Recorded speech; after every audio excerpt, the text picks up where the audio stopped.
3. Étudier les variations d'une suite. On a une suite définie par récurrence. U0 égale 10, un plus 1 égale 1 demi du n plus 1. Conjecturer le sens de variation de un. Bon, je vais aller très rapidement. Donc U0 c'est 10. Donc U1 c'est 1 demi fois U0 plus 1. C'est-à-dire la moitié de U0 qui est égal à 5. Donc 5 plus 1, ça me donne 6. Je conjecture qu'elle est décroissante. Donc ma conjecture, en conjecture, c'est pas une affirmation, donc on conjecture de ce que je vois là, dès le premier terme, puisqu'on conjecture que UN est décroissante. UN la suite, donc entre parenthèses.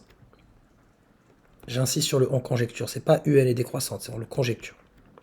Étudier les variations de la fonction f. Donc f est une fonction, ça, il s'agit d'une fonction affine. Son coefficient, donc le coefficient directeur qui est égal à 1 demi est positif. Donc f est croissante. Pas besoin de dériver, d'étudier le signe de la dérivée. Voilà, vous le dites directement. On a une fonction affine, vous connaissez cet objet. Pour tout x appartenant à R, f est croissante. Justifier la conjecture précédente. Donc ma conjecture est la suivante. J'affirme que pour, et je dois démontrer ça pour le coup, pour tout n appartenant au naturel, deux points, ma proposition est la suivante. Pn, c'est que un plus 1 est strictement inférieur à un. Qu'est-ce que je constate? Étape d'initialisation, mon amorce, pour m'accrocher. Il s'avère que U0, donc on va l'écrire U1, qui est égal à, on l'a calculé à 6, est bien strictement inférieur à 10, qui est la valeur de U0. Donc U1 est strictement inférieur à U0, donc P0 est vrai. Donc P0 est vrai.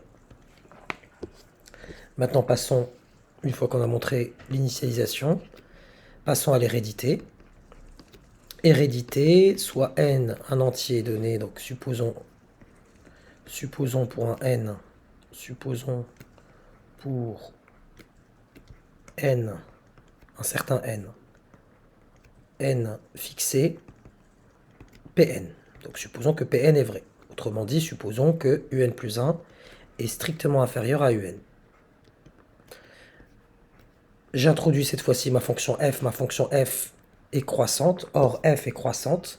Ici, ce qui va justifier cette étape, donc f de un plus 1 inférieur à f de un, je pourrais vous l'écrire comme ça, mais pour éviter, voilà, je pense que c'est l'esprit de l'exercice, introduire la fonction f en insistant sur f est croissante, autrement dit, elle conserve l'ordre.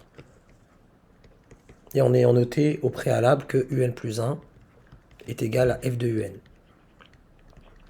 Vous pouvez passer par là, je peux vous donner une autre version. Et donc là, vous avez directement que f de un plus 1, c'est un plus 2, qui est strictement inférieur à f de un, qui est un plus 1. Et là, vous avez votre Pn qui implique Pn plus 1. Sinon, vous faites les transformations pour arriver, mais ce n'est pas l'esprit de l'exercice, ça, 1 demi x plus 1. F de un plus 1, vous supposez qu'il est pour un certain n inférieur à un, vous multipliez par 1 demi partout. Et bien là, ça vous fait f de 1 demi étant un nombre positif, ne va pas changer l'ordre des inégalités, 1 demi de un. Puis derrière, vous rajoutez des deux côtés plus 1, et vous aboutissez au fait d'avoir ici un plus 2, qui est strictement inférieur à un plus 1. Enfin, l'indice. L'idée ici, c'est d'introduire la fonction f en notant un plus 1 est égal à f de un, et vous avez votre implication Pn. Ne mettez pas le symbole, faites-le avec des phrases, implique Pn plus 1 et conclusion. Pour tout n appartenant à n, on a bien un plus 1 strictement inférieur à un, autrement dit, un est décroissante. Donc, conclusion, un est décroissante. Et quand vous parlez de un la suite, et non pas un terme, vous mettez les parenthèses. Un est décroissante. Et cela clôt notre exercice.